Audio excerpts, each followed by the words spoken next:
దేవునికి స్తోత్రం. ప్రియమైన వారలారా, రక్షకుడును ప్రభు అయిన యేసుక్రీస్తు వారి నామంలో మీకు శుభములు వందనాలు తెలియజేస్తూ ఉన్నాం. దేవుడు మిమ్మలను, మీ బిడ్డలను, మీ కుటుంబములను దీవించి ఆశీర్వదించునుగాక. ఆమెన్. God bless you. దేవునికి స్తోత్రం. హల్లెలూయా. ప్రియమైన దేవుని పిల్లలారా, కొంతమంది వ్యక్తులను చూస్తే ఒక్కోసారి మన జీవితాల్లో కూడా పరిశీలించుకుంటే భయం కలుగుతుందండి. భయము కలుగుతుంది. కొన్ని సందర్భాల్లో మనకు భయం ఏర్పడుతుంది.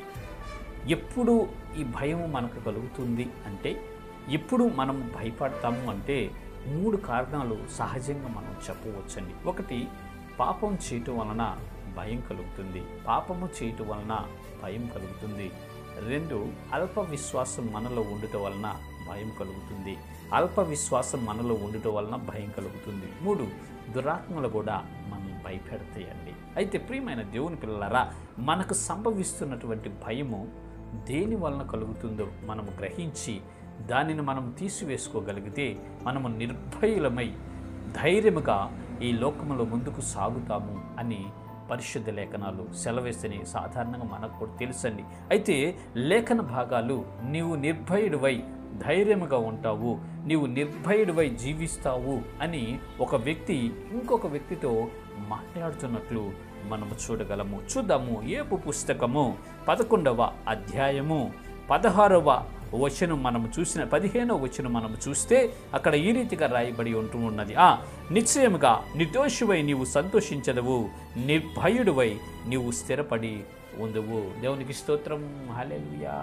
ఇక్కడ యోబు స్నేహితుడైనటువంటి జోఫరు అనే ఆయన యోబు గారికి చెప్తున్నాడు, అతనికి కలిగినటువంటి శ్రమలో, అతనికి కలిగినటువంటి బాధలో, హింసలో అతన్ని ఆదరించడానికి వచ్చినటువంటి స్నేహితులలో ఈ జోఫరు అని ఆయన ఒక ఆయన అండి, తన స్నేహితుడు.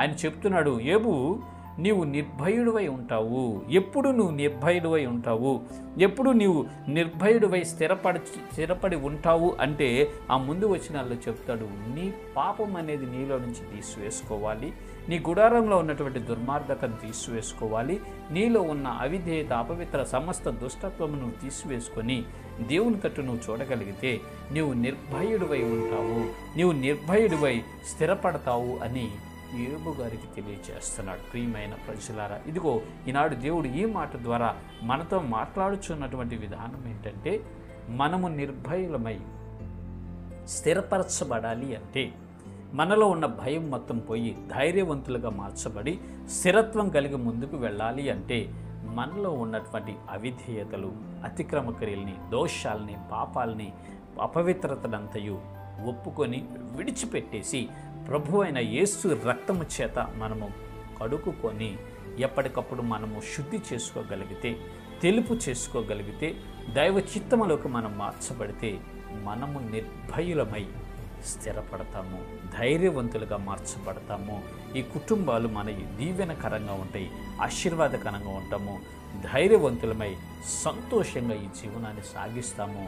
ప్రియమైన దేవుని పిల్లలారా, నీవు భయపడుతూ ఉన్నావంటే సహోదరి, సహోదరుడా, నీలో పాపం ఉన్నదేమో పరిశీలన చేసుకో. అల్ప విశ్వాసం కలిగి ఉన్నవేమో పరిశీలన చేసుకో. దురాత్మలు నిన్ను భయపెడతాయేమో పరిశీలన చేసుకొని దేవునికి ప్రార్థన చేయి. నీలో ఉన్న ఆ అవిధేయతనంతా విడిచిపెట్టి దేవునికి విజ్ఞాపన చేసినట్లయితే ఆయన మీకు కృప చూపించి శక్తితో నింపుతారు. మీరు నిర్భయులై స్థిరపరచబడి ఈ విశ్వాసయాత్రలో ముందుకు నడుస్తారు. కాబట్టి ప్రియమైన దేవుని పిల్లలారా, మనం అందరము దేవుడిచ్చే ధైర్యమును పొందుకొని నిర్భయలమై ముందుకు సాగుదాము. ఆయన కృపను పొందుకొని అనేకులకు ప్రయోజనకరంగా ఉందాం. ఇటు కృప దేవుడు మనకు కలుగు చేయనుగాక. ఆమేన్. God bless you. దేవునికి స్తోత్రం. హల్లెలూయా. Praise the lord.